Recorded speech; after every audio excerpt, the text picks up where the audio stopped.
As we look at this video, I want you to ask yourself this question: who initiated the conflict? Who escalated the conflict? And is this kind of conduct justified?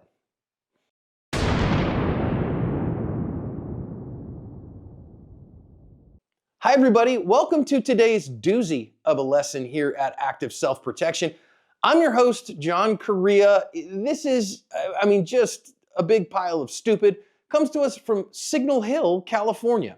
Today's video is brought to us by Mantis. The Mantis family of products is integral to ASP staff building handgun and carbine skills and are your most economical and fastest path to improvement in your skills too.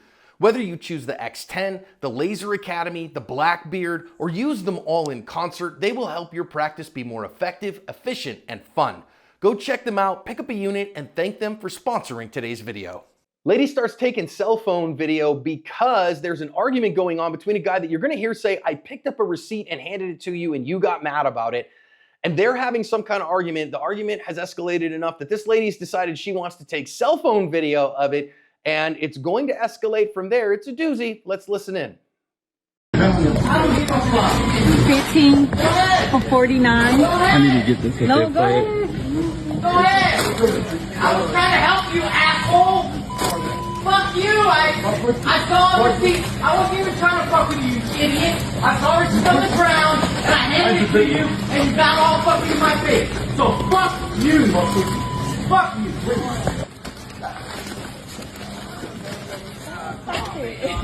Oh, dude. Oh my god. This is hilarious.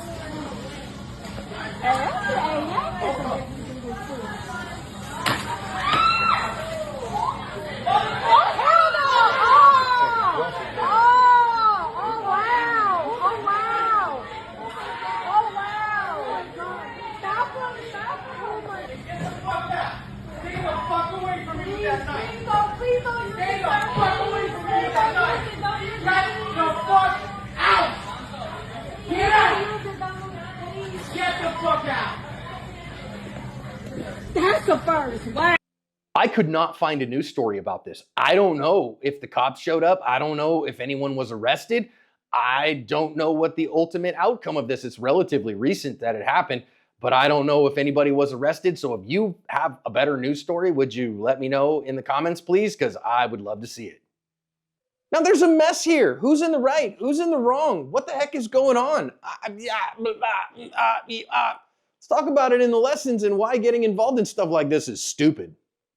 First lesson on this one is to be a good, sane, sober, moral, prudent person, because at the end of the day, you don't want to be either one of these guys. I mean, both of these guys have big problems with any claim of self-defense. Both of these guys have big challenges that both could face significant charges for this, okay?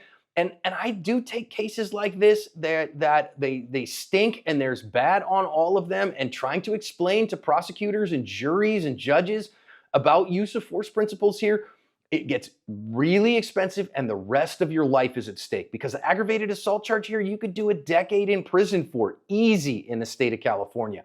And either one of them could potentially face it. So hear me, you want to be a good, sane, sober, moral, prudent person who doesn't get into optional fights, who doesn't give into, receipt, food for less, grocery store rage, but instead you want to be the good person. Hey man, I'm sorry, you're right, please forgive me.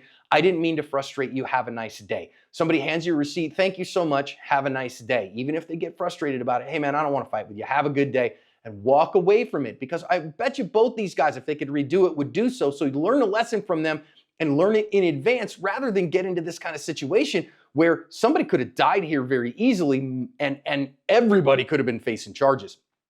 Now, our guy is arguing and yelling and saying, F you and this and that. If you're, especially man, whether you carry a knife or a firearm, look, I don't know if the guy with the knife, that big old long blade like that, I think you need a permit in California to carry a blade that long. Certainly to carry a firearm, you need a permit in the state of California.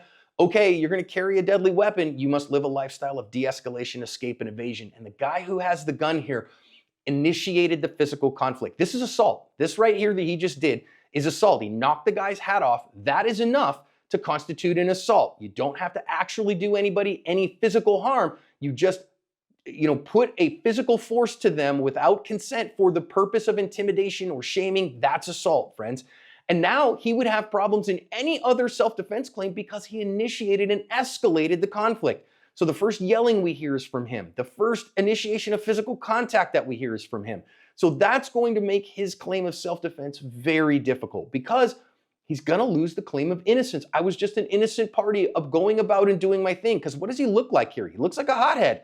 He looks like somebody who wants to knock that guy's block off. It's exactly what he did. Why would I knock his hat off and show him a thing or two? That's not what a good, sane, sober, moral, prudent person does.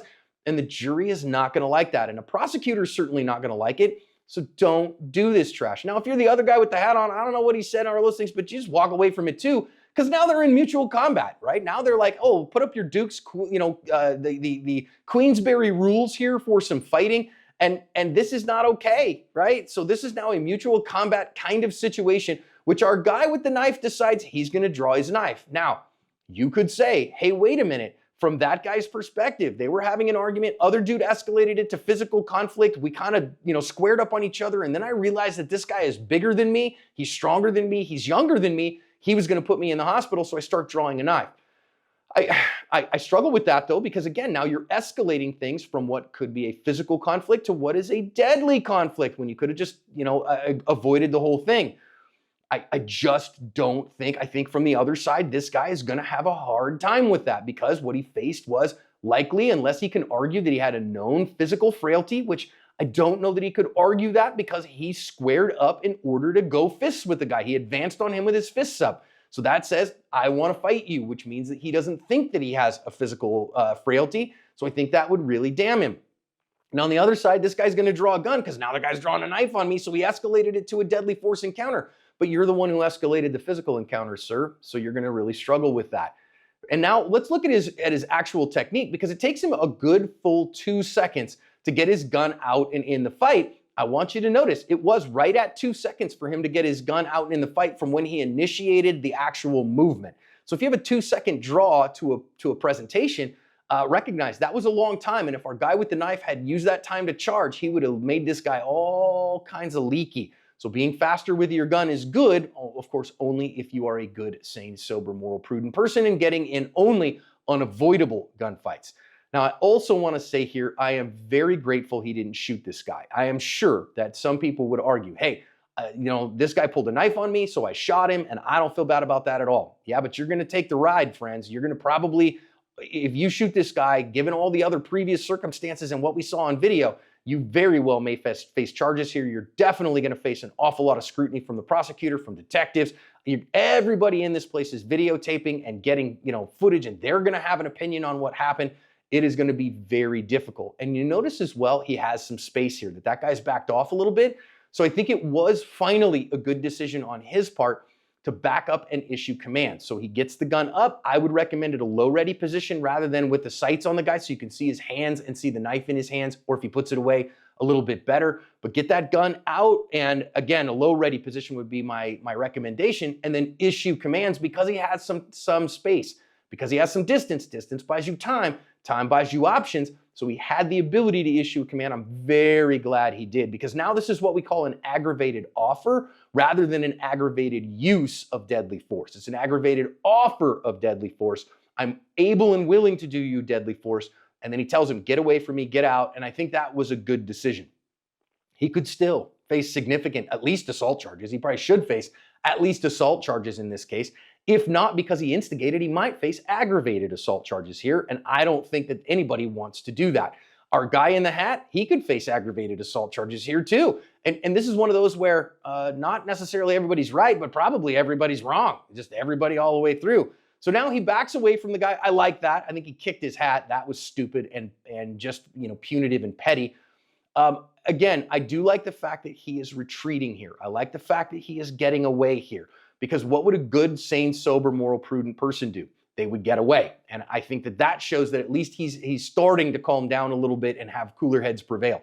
I also think you want to recognize, man, anytime you're in a use of force, you should assume that you are being recorded, not just here on cell phone video, but I'll guarantee you this Food for Less has surveillance footage, and that surveillance footage is available to the cops. Hasn't been released anywhere into the wild that I've seen.